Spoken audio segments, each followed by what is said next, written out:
আমার মনে তো আক্ষেপ থাকবেই। আমি একজন জেলে হয়ে কাঠ পাইতাছি না, আর ওদিকে ওসে যারা কাজ করে ওরা কাঠ পাইতাছে, চাইল পাইতাছে, কিন্তু আমি পাইতাছি না।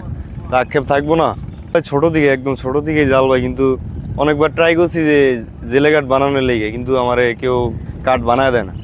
এবার বলতেছে দিব, আশা করি এবার দিতে পারে। আমরা মেঘনা নদীর পারে, আমরা হলে আসল জেলে। দেখেন আমাকে এদিকে নৌকা আছে, সব আছে, আমরা আসল জেলে। আমরা ঠিক মতন কাঠ পাই না। কাঠ পাই হাজিগঞ্জ, মমায়া, বাকিলা, বাবুরাট, মুন্সিরাট, হেদিকের মাইসে অনেক মাইসের কাঠ আছে। ওই কাঠটা যে কাটতে আমাকে একটু টাকার ব্যবস্থা করতো, আমাকে একটু ভুগার হইতো। আমরা কি আমরা আমাকে জালের মেয়ে নির্ভর, এছাড়া আর কোনো কাম কাজ নাই। আমরা ডাকাইতা নদীতে মাছ ধরি, ডাকাইতা নদীতে কত হরেক রকম মাছও ধরি, গুড়া মাছও ধরি, বড় মাছও ধরি, যে শুনতে এটা হাই মারিয়ে যেইটা যে শুনতে দেয় সেইটাই ধরি। এই এলাকাতে কেউ ইলিশ মাছ ধরে না। আমাদের তো অন্য কাজ ছিল, কাজ যখন নাই, না থাকার পরে যখন জেলে গাড়ি ঢুকছি আমরা, তখন জেলে গেলে কাজ করি, মাছ টাছ ধরে, দুগা দুগা মাছ টাছ ধরে, গুড়া মাছ টাছ, এমনি কোনো অন্য ইলিশ মাছ কোনো মাছ নাই।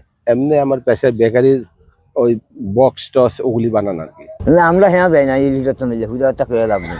অপটিক্যাল ব্রাইটেনার, কালার গার্ড এবং জার্ট লক সমৃদ্ধ অ্যাডভান্স ফর্মুলায় এলো নতুন রে ডিটারজেন্ট পাউডার। না আমরা ইলিশ মাছ ধরি, মিশা থেকে লাভ কি, মিশা থেকে লাভ নেই। আমরা এই নদীতে ধরি, এই হুড়ি মাছ ধরি, বাইলা মাছ ধরি, যে সময় যাই এলি ধরি, এই হরেক রকম মাছ ধরি। গেছি আগে গেছি, যাইতে না, যা 20-25 বছর যাই না, মিশা থেকে লাভ নেই, 20-25 বছর যাই না, মেঘনা নদী যাই না। এই যে ইয়েতে খাই, ডাকতে আমি খাই।